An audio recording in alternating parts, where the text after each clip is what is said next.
Eres licenciada en rehabilitación de terapia Sí. ocupacional y fisioterapeuta. Ujú. Especialista en el biofeedback musculoesquelético. Ahorita me explicas qué es eso.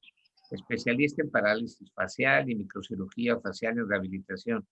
CEO de rehabilitación, CEO de patologías o encuentros parálisis faciales. Todo. Has publicado algunos libros, ¿no? Ahorita está uno en vías ya de publicarse, Sí. pero es de Colombia y Ah, es de microcirugía facial, justamente. ok. Y por la pandemia están atendiendo pacientes post-COVID por el biofeedback en área pulmonar Correcto. y terapia respiratoria. Mi especialidad es biofeedback musculoesquelético. Ok. El biofeedback musculoesquelético es un sistema computarizado de ejercicios. Tú conectas unos sensores y se registra por medio de una computadora y tú así reeducas muscularmente a un paciente. Okay. Después me especialicé, pero ya en parálisis facial, Okay. en secuelas. Con esta pandemia, aquel que logra sobrevivir de una pandemia donde fue entubado y fue todo, todas las secuelas que le quedan, le van a molestar de por vida. Sabemos que va a tener el paciente mucho deterioro físico y pulmonar dentro del estadio que tenga en el hospital. Sí. Entonces, lo que nosotros vimos en pacientes COVID fue básicamente debilidad muscular, cansancio, rigidez en las articulaciones, no poder pasar bien los alimentos, inclusive deterioro cognitivo. A esto le podemos también sumar pérdida de movilidad, pérdida respiratoria y una depresión muy severa. Entonces, básicamente la rehabilitación juega un papel fundamental en esta etapa primaria de COVID. Entonces tuvimos que hacer varias fases respecto a lo que el mundo también nos iba dirigiendo. Básicamente, nosotros lo dividíamos en 4 fases. La fase 1 era que los hospitales ya se prepararan para esta pandemia y nosotros capacitarnos para ver a estos pacientes de la forma más cuidadosa posible, porque obviamente también el personal tenía miedo. Entonces teníamos que también nosotros enfrentarnos a esta parte. En la fase 2 ya se elaboraron planes de contingencia. Nosotros en esta fase ya teníamos que tener un protocolo, una propuesta de lo que nosotros íbamos a ir a hacer a esas áreas críticas en COVID. Ya en la fase 3 se transformaron muchos servicios, inclusive nosotros en el hospital tuvimos que capacitarnos para subir hospitalización. Entonces cambió todo esto, se transformó el servicio de rehabilitación a solo enfocarnos a pacientes COVID y pacientes no COVID, porque también estos pacientes requerían esa intervención. Mi hospital fue un hospital híbrido, le llaman. Quiere decir que veía tanto COVID como no COVID. Sí. Entonces, y la fase 4, que es la que hablaría un poquito más adelante, porque ya es mirar hacia el futuro de lo que pasaría ya con rehabilitación a partir de esta pandemia. Pero básicamente nuestra intervención en hospitalización COVID era movilizar al paciente. Sí. Eso era la prioridad. Mucha literatura nos hablaba que en esta fase no podíamos intervenir mucho en la terapia respiratoria por los aerosoles y por todo la parte de que el paciente no estaba condicionado físicamente ni pulmonarmente para recibir cierta movilización que lo estimulara a lo mejor a tener mayor falta de aire, etc. Entonces había que tener todos los cuidados posibles, que el paciente no tuviera calentura, que el paciente tuviera una saturación correcta, una presión correcta. Entonces tuvimos que estudiar muchísimo para enfrentarnos a este padecimiento. Aquel que intuban lo ponen en coma. Ese no.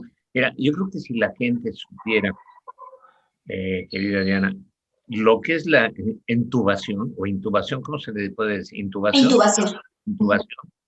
Se cuidaría más. O sea, los que hemos vivido una intubación, o sea, a mí me tuvieron que intubar 20 días, no por COVID, sino hace 20 y tantos años, 22 años, saliendo de una operación del corazón, tuve una hemorragia y me volvieron el quirófano, pero se dieron cuenta que era una neumonía y tuve muchas complicaciones, entonces dijeron, no, Pau, intubado.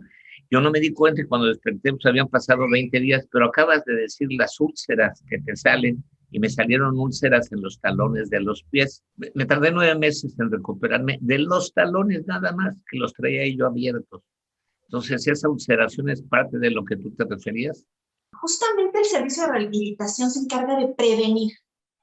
Prevenir es esto que tú comentas, no llegar a las úlceras, Sí, no llegar a rigidez articular, no llegar a pérdida de masa muscular. sí, Entonces, la rehabilitación en hospitalización es fundamental sí, porque evitamos todas estas complicaciones tan largas, tan dolorosas, sí, porque no sé si en tu experiencia tuviste dolor, pero hay pacientes que refieren dolor. Sabemos que las úlceras van por grados. Hay sí, más profundas y menos profundas, pero algunos pacientes refieren dolor al tratar estas úlceras. sí, Entonces, la parte de prioridad es darle a un paciente desde que está en hospitalización que intervenga todo el equipo multidisciplinario para evitar llegar a esos cuadros tan largos, tan crónicos que te hacen seguir estando, aunque estés en casa, sigues yendo a curaciones al hospital, donde a lo mejor si tú hubieras prevenido eso en algunos pacientes, sí. no tendríamos la necesidad de hacerlos tan largos. Agua, la rehabilitación es muy importante. Claro, la rehabilitación es de suma importancia ahora en COVID. La rehabilitación temprana ahora lo valoraron muchos especialistas ahora en COVID. Y eso me pareció de suma importancia porque siento que a veces la rehabilitación quedó muy estancada en algunos años. Hemos tratado de que nos observen, nos miren y vean todas las especialidades que tenemos. Pero ahora en COVID, sin más escuchar al médico internista, escuchar al neumólogo, al rehabilitador pulmonar que nos digan rehabilitación interviene con este paciente, para mí es un logro. Para mí sí es algo que pasó bueno dentro de la pandemia porque hemos sido tomados en cuenta. Y la verdad es que mi admiración y respeto para todos el personal de todo lo que conforma un hospital, porque sí son médicos, enfermeras, trabajadores sociales, psicólogos, nutriólogos, o sea, es un mundo de verdad. Los de vigilancia, inclusive ellos mismos nos ayudaban luego a ponernos el equipo de protección porque pues subía solo a veces. Entonces te tenías que enfrentar también eso y el de vigilancia, espérese, mire, aquí le faltó y nos ponían el micropor. Entonces, híjole, qué duro, Oscar, pero sin otra cosa más que agregar a esta parte, fue gratificante saber que teníamos un equipo que también nos cuidaba y nos apoyaba.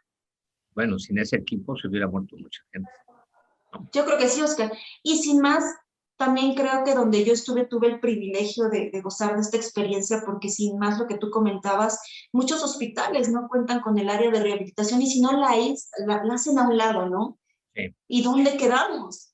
sí, sí, sí. Diana, muchísimas gracias. No, Oscar, a ustedes y la verdad qué gusto que estés tomando en cuenta la rehabilitación, me parece muy pertinente, es un área muy hermosa y pues estamos dando duro todos los de rehabilitación. Estoy segura que cada quien desde su área está sacando a flote en esta pandemia lo más que se pueda. En Cadena